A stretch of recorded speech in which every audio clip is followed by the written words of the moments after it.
Let's talk about something at the very heart of modern football that, on the surface, makes absolutely no sense. We're going to dive into the data to try and crack the code on a $1 billion paradox. I mean, you've seen the headlines, right?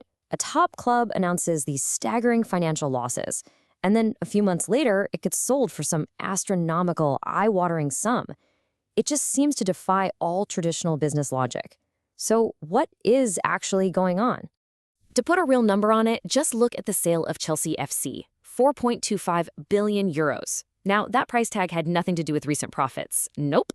It was based on a totally different kind of value, a value that investors are clearly willing to bet billions on. This one number just perfectly captures the puzzle we're trying to solve. And look, this isn't some new, crazy trend. Academics were asking this exact same question more than a decade ago. It's been a long-standing economic mystery that just flies in the face of a basic business principle. A company has to be profitable to be valuable. So how do we solve it?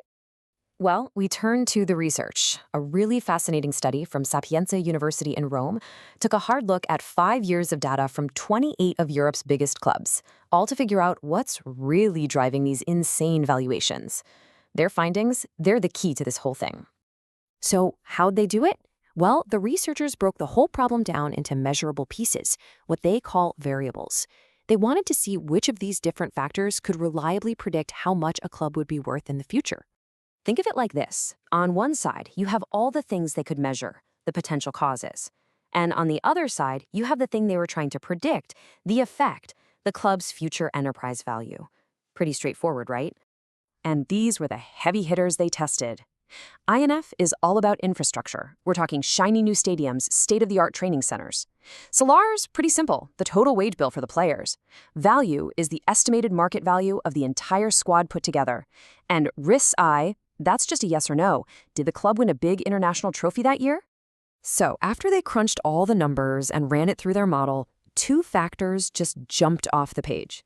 They stood out as the most powerful predictors of what a club would be worth. And, they might not be what you'd typically look for on a balance sheet. Let's start with the absolute biggest one, player salaries. For a standard, measured increase in what a club shells out for player wages, its value shot up by an average of 544 million euros. So those huge paychecks, they aren't just an expense. They are the single most powerful investment a club can make to pump up its own price tag. The second major driver? Infrastructure. Bricks and mortar. Pouring significant money into assets like a new stadium or top-tier training facilities added on average just under 187 million euros to a club's value. It just goes to show that tangible, physical assets are a massive piece of the valuation puzzle. Okay, so why do higher salaries create so much value? It actually ties into this really cool economic idea called efficiency wage theory. The basic gist is this. If you pay people way more than the going rate, you don't just attract the best talent, it actually boosts their motivation and productivity. In football, that translates directly to better performances, more wins, a stronger brand, and ultimately a way higher enterprise value. All right, so we know big salaries and shiny stadiums are absolutely key. But the study also dug up some other, more nuanced factors that are really crucial for a club's worth. Let's get into those. It turns out glory has a very specific price tag. Winning on the biggest stage matters a lot. The research showed that winning a major international competition, like the Champions League, added an average of 363 million euros to a club's valuation in the following year. Now, this is where things get really fascinating.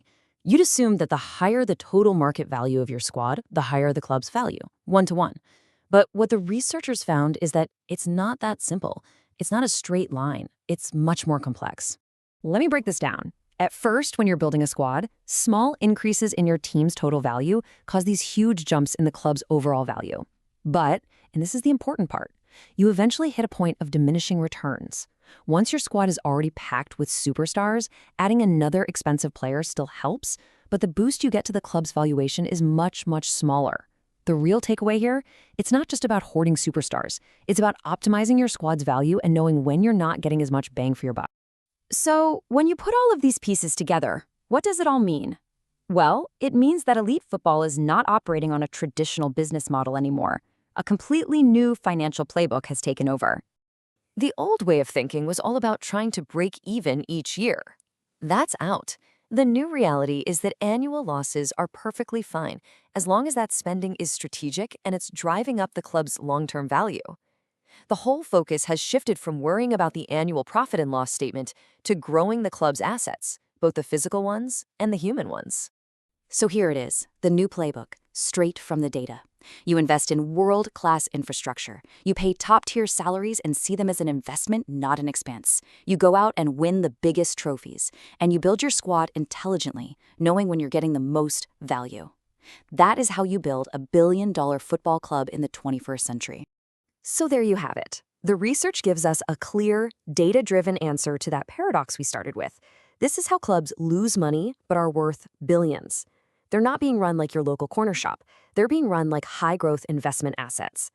But that leaves us with one final and maybe most important question.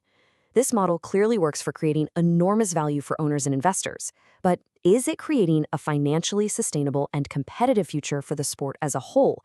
That's the question we should all be thinking about.